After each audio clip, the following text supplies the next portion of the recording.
américain ɓe ɓen e européen ɓe ɓen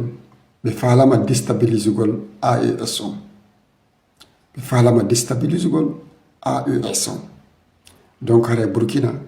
niger e mali kala pays afrique haray kañum wattañila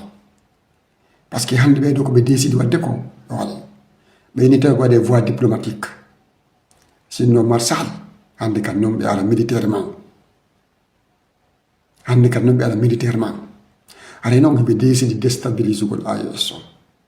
donc par ce que ko ɓen ɗon dartaɗe ɓe ko ɓen ɗon wadde piiji ɗin koɓe falaka donc hande sa men ko fewni ɗo le fort a toujours raison le plus fort a toujours raison haray noon ɓe wattañila gasa toure seman ɗo kadi ko arta ɗo kadi enen kuuɗi jaaɗi no woppa sima kuuɗi jaaɗi no waɗi ko wattangolina no waɗi tawno ɓe bonnirta no ɓe bonnirta ɓe bonna ɓe ko ɓe ko ma darte koy par ce que aɗa ko ka territoire ma ɓe aɗa ɓe ko ma darte par ce que ɓe ɗaɗama vietnam ɓe ɗaɗama vietnam ɓe ɗaɗama irak ɓe ɗaɗama afghanistan ɓe ɗaɗama somalie